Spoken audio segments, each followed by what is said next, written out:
자, 오늘은요, 우리가 흔히 생각하는 성공적인 연애나 결혼, 이런 관계를 만드는 법에 대해서 아주 흥미로운, 어쩌면 좀 도발적이기까지 한 철학을 한번 들여다보려고 합니다. 아마 여러분이 평소에 생각했던 거랑은 꽤 다를 거예요. 그러니까 한번 귀 기울여 들어보세요. 바로 이 질문. 결혼의 성공을 예측하는 단 하나의 질문은 뭘까요? 이걸로 한번 시작해 볼게요. 이게 아마 여러분이 생각하는 그런 질문은 아닐 거예요. 뭐 서로 얼마나 사랑하냐 이런 거요. 오히려 이 질문 하나가 요즘 우리들의 관계가 얼마나 좀 위태로운 기반 위에 서 있는지를 확 보여준다고 합니다. 여기 아주 재미있는 주장이 있는데요. 부모님이 이제 자녀의 배우자가 될 사람을 만나잖아요. 그때 다른 거 다 필요 없고 진짜로 중요한 질문은 딱 하나뿐이라는 거예요. 보통 이런 자리에서 뭐 물어보죠?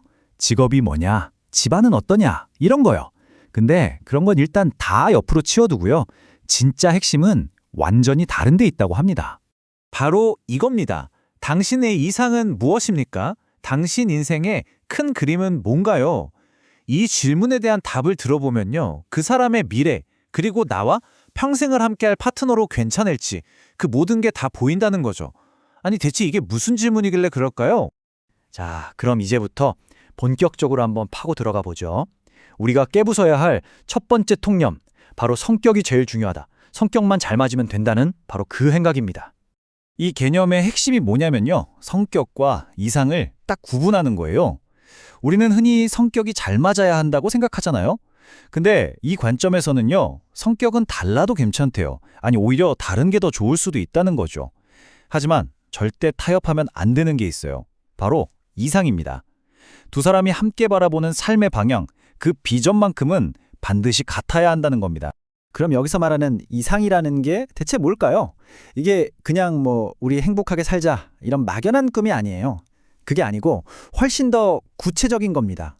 예를 들면 우리는 5년 안에 도시 생활 정리하고 시골 내려가서 작은 농장 하면서 살자라던가 같이 사회적 기업을 만들어서 세상을 바꾸는데 기여하자 같은 미래를 향한 아주 뚜렷하고 또 둘이 함께 공유하는 그런 방향성을 말하는 거죠. 그러니까 핵심은 이거예요. 이 주장에 따르면 한 사람이 아주 뚜렷한 삶의 이상을 가지고 있고 다른 한 사람이 그 이상을 정말 깊이 존중하고 지지해 줄 때 이 관계는 절대 깨지지 않는다는 겁니다. 여기서는 이제 전통적인 남녀 역할을 예로 들었지만 사실 중요한 건 그게 아니죠. 성별을 떠나서 서로의 성격 차이를 뛰어넘어서 우리가 함께 어디로 갈 것인지에 대한 깊은 동의와 존중, 바로 이게 관계의 가장 단단한 기반이 되어야 한다는 뜻입니다. 자, 그럼 다음 통념으로 넘어가 볼까요? 이게 또 앞의 이야기랑 어떻게 연결되는지 한번 보세요. 이번엔 이거예요. 가족이 최우선이다. 커플, 그러니까 우리 둘의 삶보다 원가족에 대한 의무를 더 중요하게 생각하는 우리 문화에 정말 깊숙이 박혀있는 생각에 정면으로 도전하는 이야기입니다. 이 관점에서는요, 이제 가족관계에 대한 생각이 근본적으로 바뀌어야 한다고 선언해요. 한마디로 부모님을 위해 희생하고 부모님 집에 얽매여서 살던 시대는 끝났다는 겁니다. 오히려 예전 규칙을 그대로 따르는 게 지금은 더 큰 문제를 만든다고까지 이야기하죠. 그래서 이 새로운 규칙들이라는 게 뭐냐면요. 첫째, 당신의 인생은 당신 스스로 만드는 거라는 거예요. 둘째, 가족의 문제에 너무 깊이 빠져들지 말 것. 셋째, 집안의 체면이나 남들 기대 같은 거 신경 쓰지 말라는 거죠. 가장 중요한 건 뭐다? 우리 두 사람이 함께 만들어갈 성공적인 삶. 이걸 최우선으로 두라는 어떻게 보면 굉장히 급진적인 독립선언인 셈입니다. 자, 이제 어쩌면 오늘 이야기에서 가장 받아들이기 힘들 수도 있는 하지만 동시에 가장 강력한 아이디어로 넘어가 보겠습니다. 이 질문 한번 보세요. 가족과 함께 있으면서 돕는 게 사실은 그들을 더 힘들게 하는 걸 수도 있다? 굉장히 역설적이죠? 이 주장이 도대체 무슨 의미인지 한번 들여다보겠습니다. 왜 돕겠다고 옆에 있는 게 해결책이 아니라고 하는 걸까요? 그 논리가 이렇습니다. 먼저 어려운 가족을 돕겠다고 내가 곡에 남아요.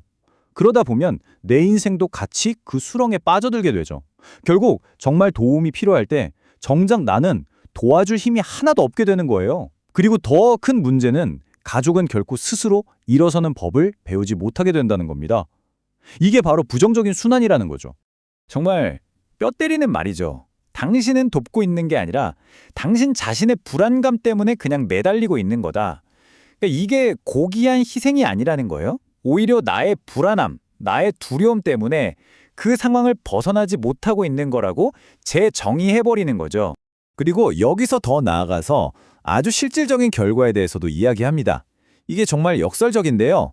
내가 거기 있음으로 해서 오히려 외부에 더 효과적인 도움, 예를 들면 사회복지 서비스 같은 것들이 우리 가족에게 닿는 걸 내가 막는 장벽이 될 수 있다는 주장이에요. 왜냐하면 내가 어떻게든 버티고 있으니까 다른 사람들은 저 집은 괜찮구나 하고 개입할 필요를 못 느낀다는 거죠. 이 표를 보시면 그 결과의 차이가 정말 극명하게 보이죠. 내가 그냥 그들과 함께 머무르면 결국 다 같이 힘들어지는 고통의 분담으로 끝나요. 내 힘도 약해지고요. 하지만 내가 강해지기 위해 일단 떠나면요. 그 빈자리에 새로운 도움이 들어올 수 있고 나는 나중에 정말로 그들을 도울 수 있는 진짜 힘을 갖게 된다는 겁니다. 매달리는 것과 진정으로 돕는 것의 차이죠. 자, 그럼 지금까지의 모든 이야기를 하나로 모아서 우리가 무엇을 해야 하는지 핵심만 딱 정리해 보겠습니다. 여러분의 미래를 위한 원칙들 한번 마음에 새겨보세요. 첫째, 이제 가족이나 환경 탓은 그만하세요. 둘째, 나만의 이상이 뭔지 제대로 정의하고 그걸 함께할 사람을 찾으세요. 셋째, 다른 사람을 돕고 싶다면 먼저 내 힘부터 키워야 합니다. 그게 진짜 돕는 길이에요.